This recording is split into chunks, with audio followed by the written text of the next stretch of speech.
बिहार की राजनीति में आज का दिन बेहद अहम होने जा रहा है। बिहार को नया मुख्यमंत्री मिलने वाला है और दिलचस्प बात यह है कि पहली बार बीजेपी का मुख्यमंत्री बनाने की पूरी संभावना जताई जा रही है। दिल्ली से केंद्रीय मंत्री शिवराज सिंह चौहान पर्यवेक्षक के तौर पर पटना पहुंच रहे हैं, जहां दोपहर 2 बजे बीजेपी विधायक दल की बैठक होगी। इसी बैठक में उस नेता के नाम पर मुहर लगेगी जो बिहार की कमान संभालेगा। अब सवाल है, कौन बनेगा बिहार का नया मुख्यमंत्री? सियासी गलियारों में सबसे आगे नाम चल रहा है उप मुख्यमंत्री सम्राट चौधरी का। माना जा रहा है कि उन्हें खुद नीतीश कुमार का समर्थन हासिल है, जिससे उनका दावा मजबूत दिखता है। सम्राट चौधरी कुशवाहा समाज से आते हैं, जो बिहार की राजनीति में एक बड़ा और प्रभावशाली वोट बैंक माना जाता है। लेकिन बीजेपी की राजनीति अक्सर चौंकाने वाले फैसलों के लिए जानी जाती है। ऐसे में पार्टी आखिरी वक्त पर कोई नया चेहरा भी सामने रख दे, इसे भी नजरअंदाज नहीं किया जा सकता। चर्चा में प्राणपुर की विधायक निशा सिंह का नाम भी है। अगर बीजेपी महिला नेतृत्व को आगे बढ़ाने का दांव खेलती है तो एक बड़ा और रणनीतिक फैसला हो सकता है। तो क्या बिहार को मिलेगा सम्राट चौधरी के रूप में नया मुख्यमंत्री, या फिर बीजेपी कोई सरप्राइज देगी? इसका फैसला अब से कुछ ही घंटों में होने वाला है। तो आज बीजेपी के लिए बिहार में बड़ा दिन है। इसको लेकर तमाम बैठकों का दौर अब शुरू हो चुका है पटना में, और पर्यवेक्षक के तौर पर केंद्रीय मंत्री शिवराज सिंह चौहान को वहां भेजा गया है। और आज आखिरी मुहर लगेगी कि आखिर नीतीश कुमार का उत्तराधिकारी कौन बनेगा, कौन संभालेगा मुख्यमंत्री पद। और इसको लेकर तमाम नाम आगे चल रहे हैं, लेकिन जो हमारे सूत्र बता रहे हैं उसमें नाम सबसे आगे मौजूदा डिप्टी सीएम सम्राट चौधरी का। नई सरकार को मार्गदर्शन मिलता रहेगा, अंतिम कैबिनेट में बोले हैं नीतीश कुमार। तो उन्होंने साफ कर दिया है कि भले ही वो राज्यसभा जा रहे हों, लेकिन नई सरकार को मार्गदर्शन अपना देते रहेंगे। अंतिम कैबिनेट बैठक उन्होंने की है और फिर नई सरकार को मार्गदर्शन देने की बात भी की है। हमारे साथ तमाम सहयोगी ग्राउंड पर अब जुड़ रहे हैं, चलते हैं सीधे उनके पास। अखिलेश शर्मा हैं, प्रभाकर हैं और साथ ही रमन राय हैं। प्रभाकर, ये जो बात आखिरी कैबिनेट मीटिंग में नीतीश कुमार ने की है, इस वक्त इसके क्या मायने? देखिए, बड़ा ही भावुक संबोधन था उनका। उन्होंने अपने कैबिनेट के जो मंत्रिमंडल के सहयोगी हैं उनसे बात की। उन्होंने कहा कि अब मैं जो 2005 में आया था उसके बाद से मुझसे जो भी बन पड़ा है मैंने बिहार के लिए किया है। आप लोगों का सबका सहयोग मिला है और अब मैं दिल्ली जा रहा हूँ, राज्यसभा की ओर जा रहा हूँ और मेरा मार्गदर्शन जो है वो मिलता रहेगा। और वो बोलते हुए नीतीश कुमार, जैसा उनके सहयोगी बता रहे कि वो भावुक से हो गए। हालांकि आज किसी बड़े मुद्दे पे चर्चा नहीं हुई, किसी भी कैबिनेट का कोई एजेंडा नहीं था, कोई मुहर नहीं लगी और कैबिनेट की कोई ब्रीफिंग भी नहीं हुई। केवल नीतीश कुमार का संबोधन हुआ और उसके बाद उन्होंने कैबिनेट को भंग करने की सिफारिश कर दी। उसके बाद जो कार्यक्रम आगे होगा, जिसपे कि अब विधायक दल की बैठक होगी, बीजेपी के विधायक दल की बैठक होगी, जिसमें उनका नया नेता चुना जाएगा और जो भी नया नेता चुना जाएगा वही अगला मुख्यमंत्री होगा बिहार का। उसके बाद एनडीए की बैठक होगी। एनडीए की बैठक जो है वो विधानसभा के सभागार में होगी और उसके पहले नीतीश कुमार जो है वो राजभवन जाकर इस्तीफा देंगे। मेरे पीछे ये राजभवन है, लोक भवन, राजभवन जिसे पहले कहते थे गवर्नर हाउस, जहाँ पे अब सारी आंखें जो है निगाहें यहाँ पर टिकी हैं, क्योंकि यहाँ अब नीतीश कुमार आएंगे, आके अपना इस्तीफा सौंपेंगे और उसके बाद जो है एनडीए का जो नेता चुना जाएगा, यानी कि भाजपा विधायक दल का जो नेता चुना जाएगा और जो बाद में एनडीए का भी नेता जिसे चुन लिया जाएगा, वो आके यहाँ पे अपना दावा पेश करेंगे। और कल शपथ ग्रहण की तैयारी है। हालांकि पहले कयास लगाया जा रहा था कि प्रधानमंत्री नरेंद्र मोदी और अमित शाह भी आ सकते हैं, लेकिन अभी तक उनके आने की ऑफिशियल कंफर्मेशन नहीं आई है। शिवराज सिंह चौहान रास्ते में है, वो यहाँ पहुँच रहे हैं। नितिन नवीन जो कि भाजपा के राष्ट्रीय अध्यक्ष हैं, वो यहाँ पहुँच रहे हैं। तो वो दोनों यहाँ पर आ रहे हैं और शिवराज सिंह चौहान के नेतृत्व में ही जो है भाजपा के विधायक दल की बैठक होगी। जितने भी विधायक और एमपी जो हैं भाजपा के और जेडीयू के, जिन्हें बंगाल के चुनाव में ड्यूटी में लगाया गया था अलग अलग जगहों पे, सबको वापस बुला लिया गया है। सभी अब पटना में हैं, सभी आज इस बैठक में मौजूद रहेंगे। जी अखिलेश, नीतीश कुमार ने अपने इस आखिरी बैठक में कहा, जहां तक मुझसे हो सका मैंने किया, नई सरकार को मेरा मार्गदर्शन मिलता रहेगा। भावुक थे नीतीश कुमार, लेकिन अगला सवाल यही है कि उनका उत्तराधिकारी कौन होगा, बिहार का सम्राट कौन होगा? क्या इस सवाल में इसका जवाब छिपा है क्या? बिल्कुल, आपके सवाल में ही आपका जवाब छुपा है सिक्का, क्योंकि सम्राट कौन होगा ये जब आप कहती तो साफ साफ इशारा इसी बात की ओर है कि सम्राट चौधरी जो है वो सबसे आगे दौड़ में बताए जा रहे हैं। वैसे तो बीजेपी सरप्राइज देती आई है, लेकिन इस बार माना जा रहा है कि सरप्राइज मिलने की संभावना कम है, क्योंकि सम्राट चौधरी को एक तरह से ग्रूम किया गया है पार्टी की ओर से। पिछले कुछ वर्षों में उन्हें प्रदेश अध्यक्ष बनाया गया, उन्हें उप मुख्यमंत्री बनाया गया और अब जब फिर से सरकार बनी तो उन्हें गृह मंत्रालय की जिम्मेदारी भी सौंपी गई थी। तो इस तरह से उनको एक के बाद एक बड़े दायित्व मिलते रहे हैं और साथ ही जो जातिगत समीकरण है उनमें भी सम्राट चौधरी फिट बैठते हैं।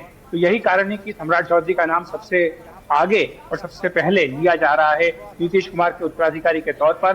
जहां तक नीतीश कुमार का प्रश्न है, कैबिनेट में उन्होंने अपनी जो बात कही है और साथ ही जो 2 दशक का उनका शासन रहा है बिहार को लेकर के, उसको लेकर के भी कैबिनेट के सभी सहयोगियों ने अपनी ओर से उनको धन्यवाद दिया है, आगे के लिए शुभकामनाएं दी। और खुद नीतीश कुमार ने कहा कि वो चाहे राज्यसभा जा रहे हैं लेकिन मार्गदर्शक की भूमिका निभाते रहेंगे और जो रास्ता है वो बताते रहेंगे बिहार की नई सरकार को। और आपको ये बता दें कि जो सरकार बनने जा रही है ये एनडीए की सरकार ही है। तो ऐसे में चाहे जेडीयू हो, चाहे चिराग पासवान हो, चाहे जीतन राम मांझी हो, चाहे उपेंद्र कुशवाहा हो, सबकी अपनी अपनी भूमिका इस सरकार में रहेगी।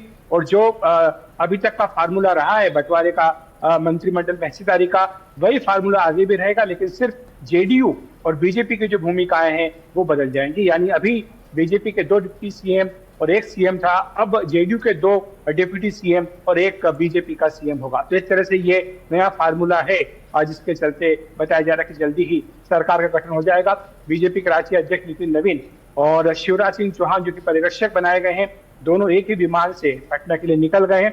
अब से कुछ ही देर में वहां पहुंचने वाले होंगे और उसके बाद बीजेपी विधायक दल की बैठक में नाम पता लग जाएगा कि बिहार का नया मुख्यमंत्री कौन है। रमन, जो बात अखिलेश कर रहे हैं उसको मैं आगे बढ़ाऊंगी। जनरेशनल शिफ्ट की भी तैयारी है। ऐसे में जेडीयू में जब ये फैसला नीतीश कुमार ने सुनाया तो काफी दुखी थे उनके नेता और समर्थक और उनके जो कार्यकर्ता हैं। ऐसे में जब उनके बेटे को लेकर भी कयास लगाए जा रहे हैं तो जेडीयू के नेतृत्व को लेकर भी क्या भारी फेरबदल आज के दिन देखने को मिलेगा?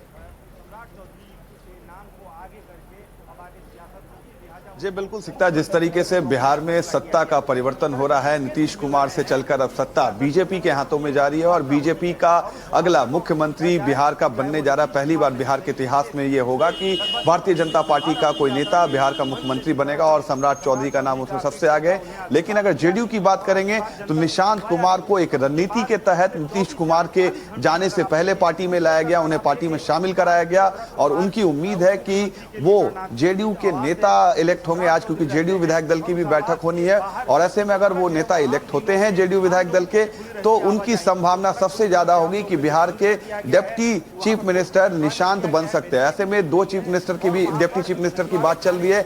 एक नाम जो है निशांत कुमार का होगा और दूसरा जो नाम है, अगर 2 उप मुख्यमंत्री जेडीयू की तरफ से बनाए जाएंगे तो दूसरा नाम विजय चौधरी का हो सकता है, क्योंकि वो सीनियर नेता है और नीतीश कुमार के काफी करीबी है।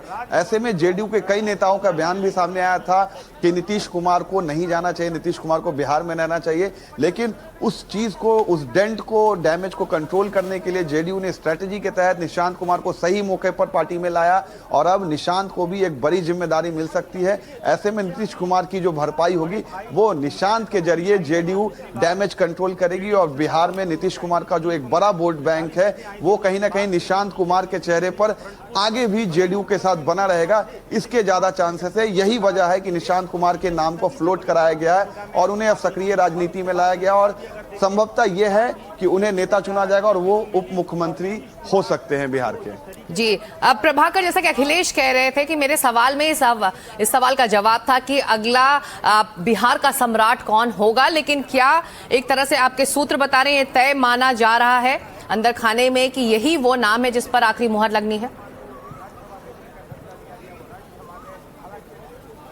देखिए, ये हम और आप और जो भी बिहार देश की राजनीति को कवर करते हैं, पॉलिटिकल स्फीयर को कवर करते हैं, वो जानते हैं कि इसका फैसला केवल 2 व्यक्तियों के हाथ पे है। बाकी जो लोग भी बोल रहे हैं वो कयास लगा रहे हैं। सम्राट के नाम की चर्चा ज़्यादा ज़ोर से इसलिए है क्योंकि सम्राट चौधरी के नाम की अनुशंसा नीतीश कुमार ने की है।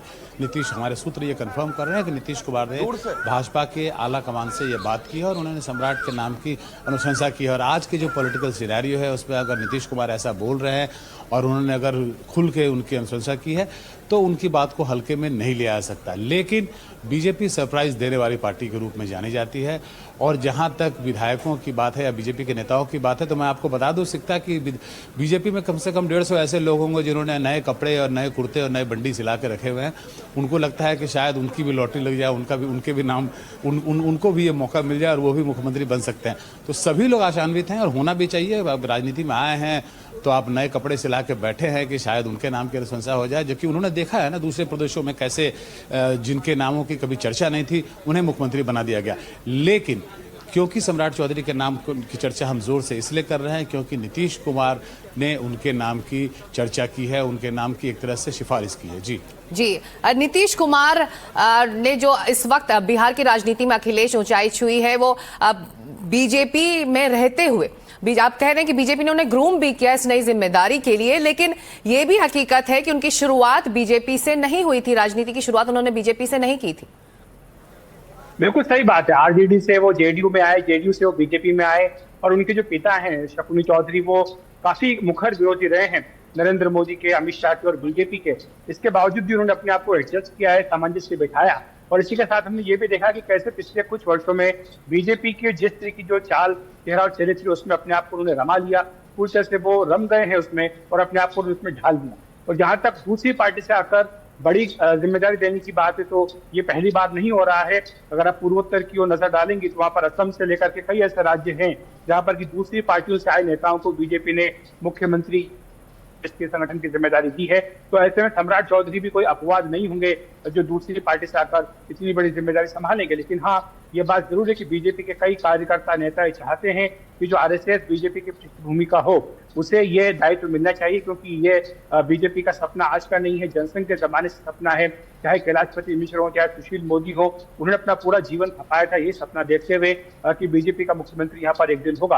और आज जब वो दिन आ रहा है तो शायद एक ऐसे व्यक्ति को जिम्मेदारी मिलने जा रही है जो जी, इस वक्त एक बड़ी खबर आ रही है, सम्राट चौधरी हो सकते हैं नए सीएम। सूत्र बता रहे हैं, जैसे कि हम लगातार आपको बता रहे हैं, निशांत कुमार हो सकते हैं डिप्टी सीएम। ये बड़ी खबर इस वक्त, आज ही आखिरी मुहर लगनी है नए स्वरूप पर। सम्राट चौधरी हो सकते हैं बिहार के अगले मुख्यमंत्री, निशांत कुमार हो सकते हैं डिप्टी सीएम, हमारे सूत्र बता रहे हैं। और ये बड़ी खबर है, आज ही पर्यवेक्षक शिवराज सिंह चौहान को पटना भेजा गया है और उनकी मौजूदगी में विधायक दल आखिरी फैसला सुनाएगी। और खबर यह है कि सम्राट चौधरी पर यह आखिरी मुहर लग सकती है। अखिलेश और प्रभाकर, आप दोनों जो कह रहे हैं, सूत्र लगातार यही बता रहे हैं, हम तक ये जानकारी भी यही पहुंच रही है कि सम्राट चौधरी, प्रभाकर वो नाम है। आप कह रहे हैं कि तमाम और भी लोग हैं जो इसकी पूरी तैयारी कर चुके हैं, क्योंकि पूरी सरकार का भी स्वरूप बदलेगा। कौन कौन से नाम हैं अगर मुख्यमंत्री सम्राट चौधरी बनते हैं तो नई जिम्मेदारियों के साथ, और कौन कौन से नए चेहरे होंगे उनकी सरकार में? प्रभाकर, देखिए, जहाँ तक मंत्रिमंडल के स्वरूप की बात है, जदयू का जो मंत्रिमंडल का जो उनके जो कैंडिडेट्स हैं, उनके जो भी सहयोगी मंत्रिमंडल में हैं, वो लगभग वही रहेंगे। यानी कि जदयू कोई जो है बदलाव नहीं करने जा रही है, जो हमारे सूत्र बता रहे हैं। लेकिन भाजपा के खेमे में बदलाव हो सकता है, बहुत सारे लोगों को ड्रॉप किया जा सकता है और बहुत सारे नए लोगों को जिन्हें मौका नहीं मिला है उन्हें इंडक्ट किया जा सकता है। ये फैसला जो है ये भाजपा का केंद्रीय नेतृत्व और नए मुख्यमंत्री करेंगे। जदयू में ये मोटे तौर पे इस बात पे सहमति बन गई है और नीतीश कुमार भी इसके पक्षधर हैं कि जो भी उनके सहयोगी थे उन्हें कंटिन्यू करने दिया जाएगा। लेकिन विभागों का फेरबदल होगा, क्योंकि जो बड़े विभाग थे जो भाजपा के पास थे वो जदयू के पास आएंगे और जदयू के पास जो विभाग थे वो भाजपा के पास आएंगे। इसलिए जितने भी मंत्रिमंडल के सहयोगी हैं, चाहे वो भाजपा के हों या जदयू के हों, सबकी सांसें अटकी तो जरूर हुई हैं, क्योंकि एक तो वो मंत्री रहेंगे कि नहीं रहेंगे उस पर उनमें असमंजस की स्थिति बनी हुई है, और दूसरा कि अगर वो मंत्री रहते भी हैं तो उन्हें कौन सा विभाग मिलेगा। ये सारे कयास लगाए जा रहे हैं। लेकिन भाजपा जो है वो, जैसे हमारे सूत्र बता रहे हैं, कि वो बड़े लेवल पे फेरबदल करेगी। जी बिल्कुल। और बड़ा दिन है बिहार में बीजेपी के लिए। अखिलेश, तो एक तरह से कहें आज ही वो दिन है जिसमें जेनरेशनल शिफ्ट पर भी मुहर बीजेपी लगाने वाली है।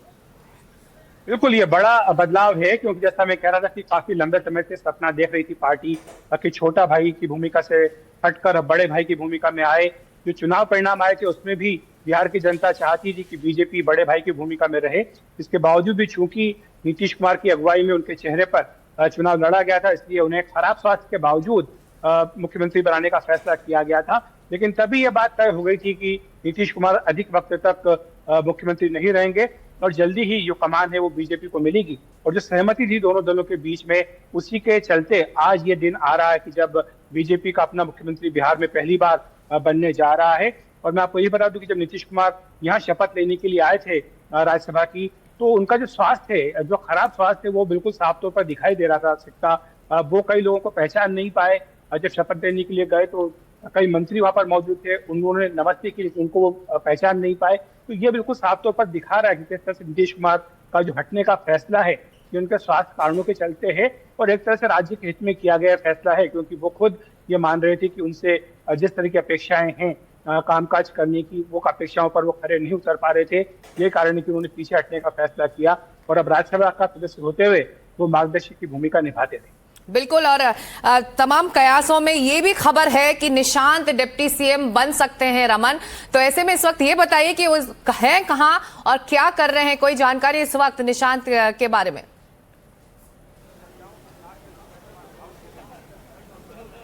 जी बिल्कुल, निशांत कुमार का नाम सबसे प्रमुखता से चल रहा है जेडीयू की तरफ से कि निशांत कुमार जो है वो उप मुख्यमंत्री हो सके। अगर निशांत कुमार की बात करें तो निशांत कुमार लगातार मुख्यमंत्री नीतीश कुमार के आवास पर फिलहाल नजर आ रहे हैं, क्योंकि कल शाम भी जब नीतीश कुमार हाजीपुर निकले थे निरीक्षण करने तो निशांत कुमार उस वक्त सीएम आवास में थे। और जेडीयू के कोर जो नेता हैं श्रवण कुमार, जो कि नीतीश कुमार के बेहद करीबी नेता, और जितने भी जो युवा विधायक हैं जेडीयू के, उन सभी नेताओं के साथ निशांत लगातार मीटिंग कर रहे हैं। और कई सारे उनके वीडियो और फोटोग्राफ सामने आए हैं, पब्लिक डोमेन में, मीडिया डोमेन में है। और निशांत कुमार को पूरे तरीके से तैयार किया जा रहा है कि नीतीश कुमार के बाद निशांत कुमार उनकी पार्टी को और उनकी लेगेसी को आगे बढ़ाए। और ये तकरीबन तय है कि अगर जेडीयू निशांत को अपने विधायक दल का नेता चुनती है तो वो अगले उप मुख्यमंत्री हो सकते हैं। पार्टी की लीडरशिप निशांत कुमार के साथ जा सकती है। और निशांत कुमार को इसी वजह से नीतीश कुमार के जाने से पहले पार्टी में ज्वाइन कराया गया है, और अब उन्हें बड़ी जिम्मेदारी नीतीश कुमार के जाने के बाद जेडीयू में मिल सकती है। इस वक्त निशांत कुमार मुख्यमंत्री आवास में ही बताया जा रहा है कि वो भी है, लेकिन क्या फैसला होगा ये आज शाम में सब कुछ सामने आ जाएगा। आज शाम को आखिरी मुहर लगनी है और सब कोई, खासतौर से बीजेपी के लोग दम साधे खड़े हैं। सतीश के सिंह हमारे साथ अब स्टूडियो में जुड़ गए हैं। सतीश, हमारे टेलीविजन स्क्रीन पर चल रहा है बिहार का अगला सम्राट कौन, और एक चेहरा है। योर थॉट्स, आपके पास बहुत सारे थॉट्स होंगे आज के दिन।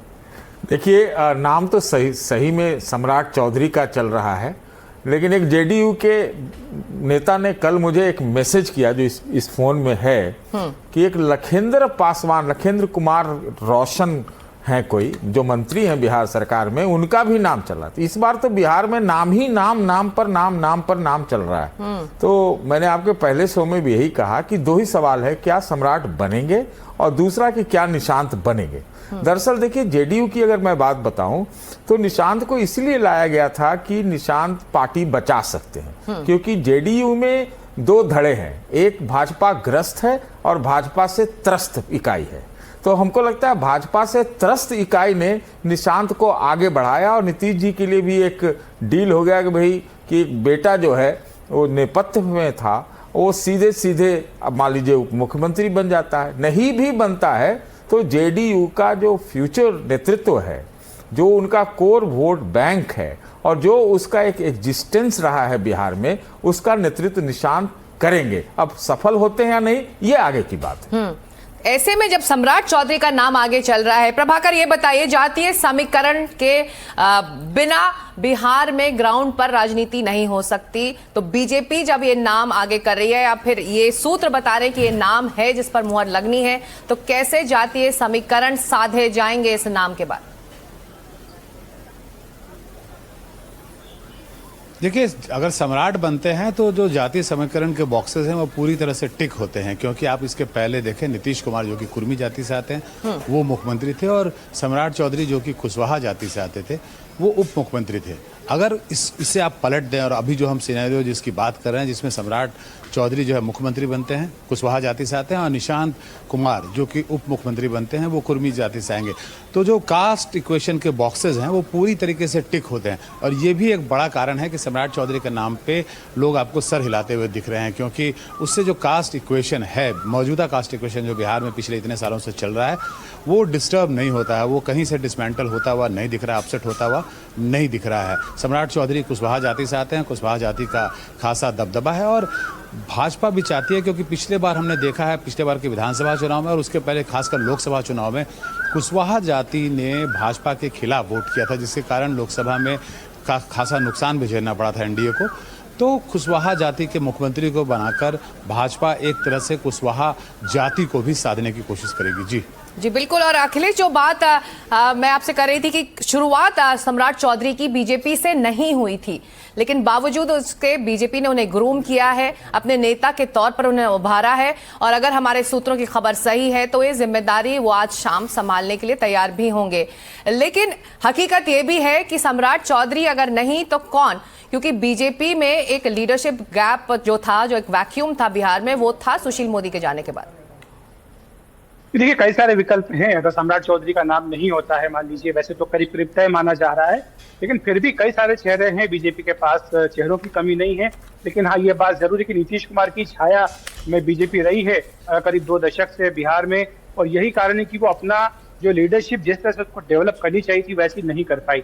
इसके बावजूद भी अगर आप आज नाम लेने चाहेंगे तो कई सारे नाम आपको मिल जाएंगे, चाहे संजीव चौरसिया का हो जो कि एक्सट्रीम बैकवर्ड पास से आते हैं, संजय सरावगी जो कि अभी प्रदेश अध्यक्ष हैं, उनका नाम भी लिया जा रहा है, साथ ही जो जायसवाल हैं उनका नाम भी इसलिए लिया जा रहा है। तो ऐसे कई सारे नाम हैं। नित्यानंद राय जो कि केंद्रीय गृह राज्य मंत्री, उनका नाम भी इस दौड़ में शामिल था। तो ऐसे सारे नाम हैं जो बीजेपी के पास वहां पर हैं, जो कि तमाम जाति समीकरणों पर फिट बैठते हैं। देखिए, आप वहां पर ये मान के चलिए, जो एनडीए का बड़ा अलायंस बना हुआ है इतने सालों से, वो इसीलिए है क्योंकि वहां पर अलग अलग जातियों की जो नुमाइंदगी है वो पूरी हो जाती है। अगर आप गैर यादव और गैर मुस्लिम, अखिलेश, हम ये चर्चा जारी रखेंगे, क्योंकि आज बिहार की राजनीति के लिए बड़ा दिन है, बिहार की जनता के लिए बड़ा दिन है। ऐसे में कुछ तस्वीरें भी हमारे साथ आ रही हैं हमारे टेलीविजन स्क्रीन पर। आज नीतीश कुमार की आखिरी कैबिनेट बैठक हुई और उसकी तस्वीरें हैं। अपने कैबिनेट के साथ उन्होंने एक फोटो खिंचवाई है, एक फोटो ऑप रहा। जैसा कि हमने आपको बताया, बड़े भावुक हो गए थे। उन्होंने कहा कि उन्होंने ये भी कहा इस बैठक के बाद, संबोधन के बाद, कि मैं जहां तक हो सकेगा मैं मार्गदर्शन नई सरकार का करता रहूंगा।